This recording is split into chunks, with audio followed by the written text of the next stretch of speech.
अब जो आप अपने टीवी स्क्रीन पर यह तस्वीर देख रहे हो एनसीआर सोनीपत से सामने आ रही है, जहां गाय और उनके बछड़े अपने बदहाली पर आंसू बहा रहे हैं। हालत ऐसे बन रहे हैं कि सड़कों पर घूम रहे गायों के झुंड वाहन चालकों के लिए भी सड़क दुर्घटना का कारण बन जाते हैं। आप देख सकते हैं कि यह गाय अपने पेट की भूख को शांत करने के लिए गंदगी के ढेर में भोजन की तलाश कर रही है। भोजन के साथ उनके पेट में प्लास्टिक भी चला जाता है और फिर वह बीमारी के चलते मौत का ग्रास भी जरूर बन जाती है। वहीं स्थानीय लोगों का कहना है कि गांव का संरक्षण जरूर होना चाहिए और फिर वह सड़कों पर लावारिश हालत में घूमती हैं। वहीं अगर हम हरियाणा में सोनीपत की बात करें तो 32 गौशाला सरकारी रिकॉर्ड ने पंजीकृत है, जिसमें कुल 31,471 गाय, उनके बछड़े और नंदी मौजूद हैं, जिसमें से सबसे अधिक गाय 3,580 धर्मोर्थ गौशाला भटगांव में मौजूद है। अगर हम सड़कों की बात करते हैं तो 500 से भी अधिक गाय संपूर्ण जिला सोनीपत में सड़कों पर भटकने के लिए बेबस हैं। गाय की रक्षा करने वाले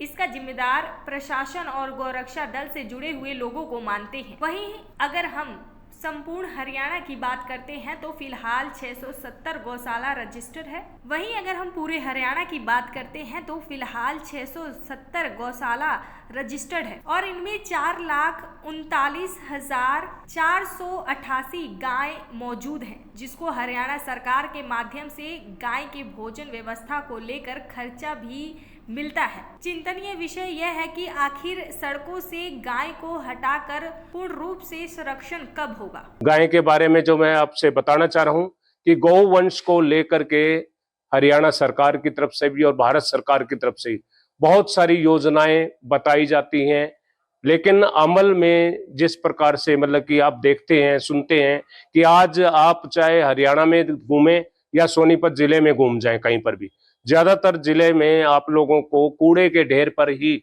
गौवंश और अन्य जीव आप लोगों को खड़े दिखाई देंगे। और गौवंश कूड़े के ढेर पे क्यों खड़ी हैं?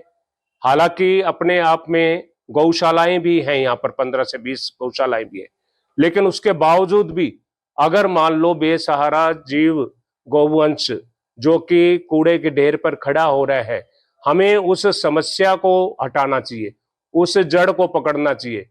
चाहे वो मैं प्रशासन की बात करता हूं, निगम की बात करता हूं या अन्य संस्थाओं की भी बात करता हूं, आम जनता से भी मैं अनुरोध करता हूं कि आपके घरों से जो भी खाने पीने की जो भोजन सामग्री जो भी बचा खुचा आप लोग कूड़े के ढेर में डालते हैं, वो आप कूड़े के ढेर में ना डाल करके उनको अगर कोई भी भोजन सामग्री अगर आप गौ माता को खिलाना चाहते हैं तो आप उनको बाइज्जत चाहे वो गौशाला में जाकर के खिलाएं या उनको अलग से कूड़े के ढेर से हट करके उनको खिलाना चाहिए।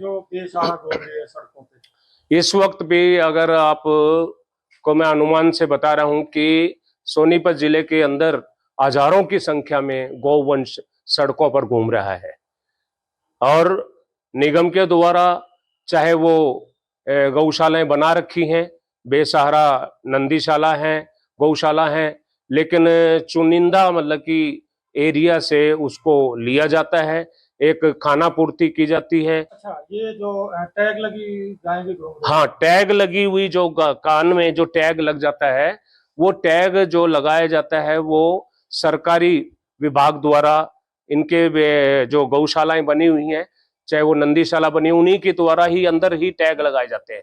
अगर टैग लगने के बाद भी अगर वो जीव सड़कों पर भटक रहे हैं तो कहीं ना कहीं विचार सोचने वाला है कि वो गौशाला से बाहर किसने निकाली है और ये कैसे आई है। वो जितने भी शहर में कूड़ेदान है सब पे गाय खड़ी मिलती है, उनके कानों में टैग भी लगे हैं, वो किसी की है पता नहीं क्यों छोड़ देते हैं या हमारा प्रशासन ध्यान नहीं देता।